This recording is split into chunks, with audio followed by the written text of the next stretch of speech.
Štyria stážisti z katarského závodu spoločnosti Hydrokatalum sú od 11. mája na 6-týždňovej stáži v spoločnosti Slovalco.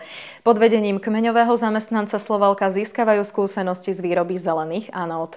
Cieľom stáže je zaučiť pracovníkov spoločnosti Katalum na podobnú technológiu, akú bude používať ich spoločnosť. Nie je to stejná technológia, ale veľmi podobná a takým druhým je bezpečnosť, pretože vo Slovalku je známe, že je to veľmi bezpečná firma a je to priorita číslo 1 pre Slovalko.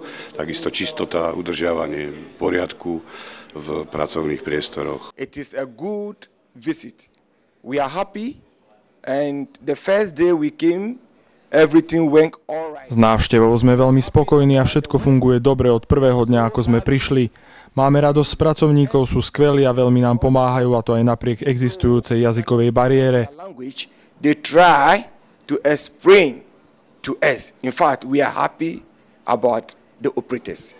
And the housekeeping over here is good. What I like here is Udržiavanie čistoty v prevádzke je na dobrej úrovni. Vyhovuje mi aj teplota a všimol som si tiež, že tu pracujete s úsporami elektrickej energie. Tam, kde neprebieha žiadna práca, sa elektrina vypína, aby sa šetrila. Celkovo sa mi tu veľmi páči a rád by som sa opäť vrátil. Ľudia sú fantastickí. To come here next time because of the people over here, they are so good.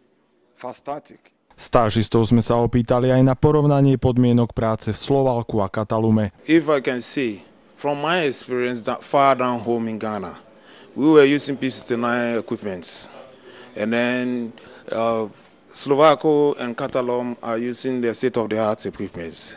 They are almost... Z toho, čo vidím, keď to porovnám so závodom v Ghane, odkiaľ pôvodne som, tam používame zastarané zariadenia, kým Slovalco a Katalum používajú najnovšiu technológiu. Pokiaľ ide o procesy a pracovné podmienky, tie sú takmer rovnaké. Vidím však aj nejaké rozdiely. Tu používajú americký spôsob zakrývania anód, kým v Katare, ak si to pamätám správne, sa bude používať norský druh zakrývania.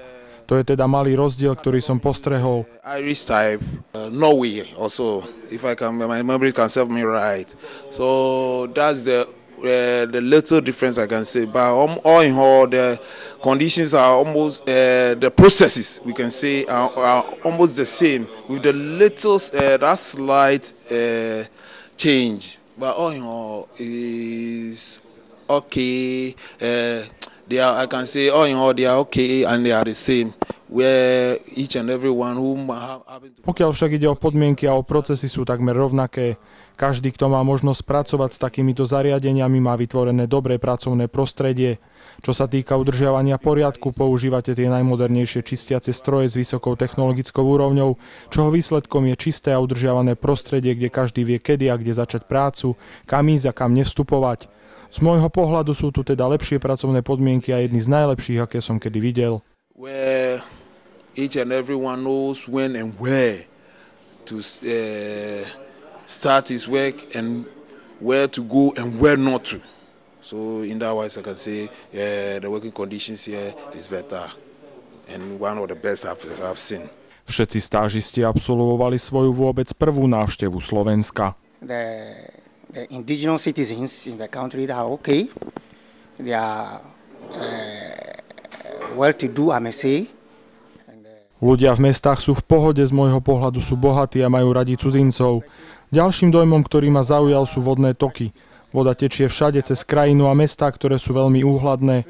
Aj keď všetko možno nie je 100%, zatiaľ sa nám darí dobre. I thought that you see water flowing all along, which is very nice. And the country or the city, I may say, is very neat.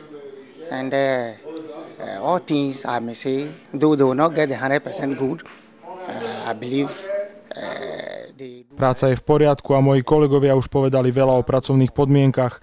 Zmieňovali sa aj o šetrení energiou, čo je naozaj dobré. Jednou z ťažkostí pri kontakte s ľuďmi je aj jazyková bariéra. Niektorí sa k nám aj priblížia, iní ujdu, no tí, ktorí majú odvážne srdcia, prídu a rozprávajú sa. Celkovo sú teda ľudia v poriadku a sú milí. So at times one of them see us, they do go away, some of them run away, but those who have the courageous heart, they near us and talk to us. My impression about Slovakia, It's very, very nice. It's a nice place to live. The people are friendly. Môj prvý dojem zo Slovenska je veľmi dobrý. Je to príjemné miesto na život a ľudia sú veľmi priateľskí. Je tu mnoho zaujímavých miest a množstvo prírodných krás. It's a very nice country. I'm enjoying my staying here. And I like also the way they preserve the monuments. Je to veľmi pekná krajina a ja si pobyt užívam. Páči sa mi aj spôsob, akým chránite historické pamiatky. Mnoho miest stojí za fotografovanie. Dokonca sme navštívili aj jedno miesto, ktorého názov si už nepamätám, kde som poprvýkrát v živote na vlastnej koži zažil sneh. Naozaj sa cítim veľmi dobre. Ľudia sú priateľskí a jediným problémom je jazyková bariéra. Ľudia nerozumejú anglicky, pokúšame sa však dorozumieť rečou tela a zatiaľ sa nám to darí. People here, they don't understand the English, but we are trying to explain with the body language and we get through. 4 stážisti z katarského závodu Qatalum budú v akciovej spoločnosti Slovalco do konca júna. Ich kolega z Juhoafrickej republiky, supervízor údržby Sen Ernest van Barkenhuizen, je v spoločnosti na kratšom dvojtýždňovom pobyte.